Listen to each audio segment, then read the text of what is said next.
Instead, in this situation, to bring me to cure all these diseases, they put me in metal bed. They put ring of 6 kilos in each legs and handcuff in each hand and chin to connect the ring with the handcuff, and tied me on the bed because the typhoid, when somebody's sick with the typhoid, is become like crazy, and with the depression and the malaria, this combination is make me like crazy, Sometimes I act like abnormal, and when I act that way, the guard, they hit me and slap me. And after my situation has become worse, after then, they brought me to the hospital. After 9 months, I've been released from the prison. And just I struggled to come back, this in 2006. But as usual, all the time, I find my way is blocked. In this time, there is many people from the government of Canada. They came to Sudan, including the former Prime Minister Paul Martin. With the jet, there is so many empty seats in that side jet, and I asked them just to allow me to go back with them to Canada. And just he lied to me. He said, in our way, we will stop in France, and then we afraid that the French government arrest you, and we have nothing to do for you. In 2006, the FBI came to Sudan to interrogate me.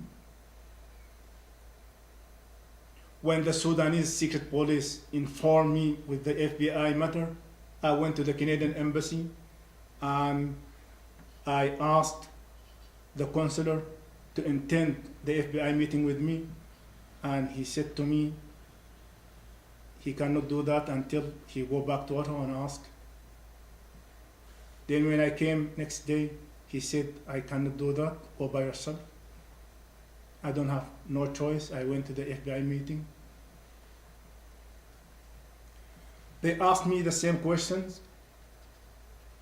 as the Sudanese and the French and the Canadian asked me. But the FBI, they make it very clear for me. In the beginning of the conversation with them, one of the two agents of the FBI said to me, Abdelrazik, now the door is open widely for you. If you want to go back to Canada, it's your chance now. But if you want money, we will give you money. But to work with us. I said to the agents, FBI agent, I am a machinist. Do you have a job for me as a machinist? And he said no. But we will bring you back to Canada and to spy in the Muslim community in the Montreal, to go to the mosques and to write some report on some people. Or if we need to bring you to send you to Afghanistan or Iraq.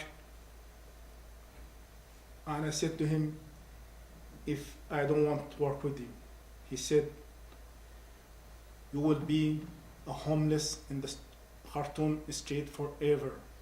We prevent you to work. We prevent you from many things. I said, okay, I'm not going to work with you. In 2006, in the same year, the consular, one day he called me and he said, when I went to his office, he said to me that my opportunity to come to Canada is became more difficult because my name is being added to United Nations list 1267. I don't have no idea at that time about what he talking about. And I thought just a matter of time and everything is over and I go back to Canada. And I never imagined it will be hard as it is now.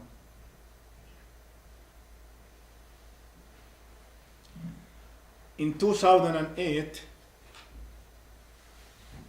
I received call from the Canadian Embassy and they asked me to come over because there is some people from the government of Canada, they want to talk to me. I went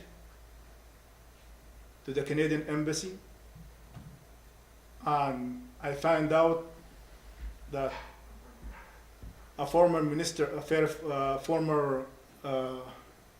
Foreign Affairs Minister, Maxime Barnier, and in his company, Deepak O'Brien.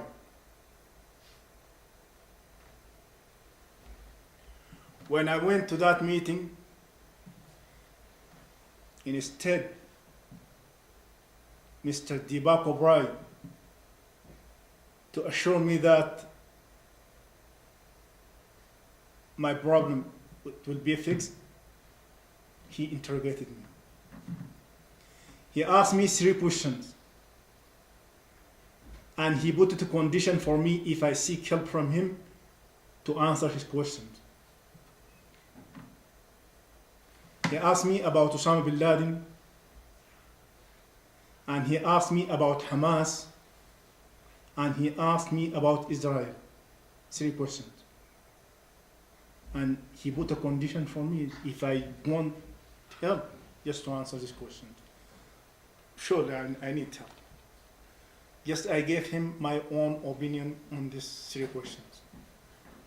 And he ended the meeting like that. I followed him and I said, look, I need help.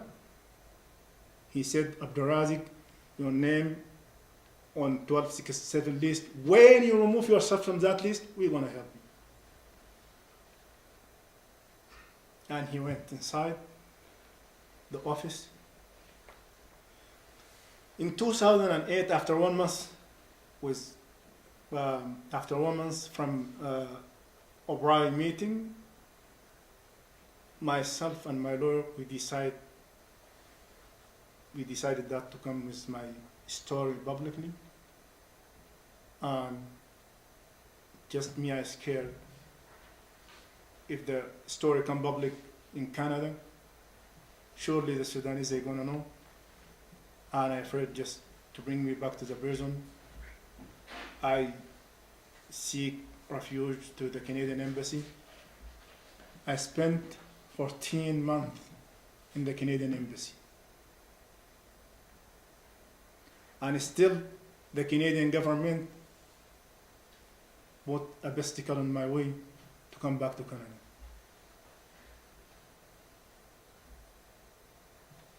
In the Sudanese prisons, I've been tortured physically and mentally. In the Embassy of Canada, in 3,000 meters, with the cameras, with the very bad treatment from the consular. I spent 14 months. And sometimes, because it's a bad treatment, I think strongly to go out, to step out of the embassy, and whatever is going to happen to me, I don't care. Because imagine just 14 months in a small space with a lot of pressure. My lawyer here in Canada went with my case to the federal court in June. In June 2009, the federal court ruled that enforced the Canadian government to bring me back to Canada. I arrived in Canada in June 2009.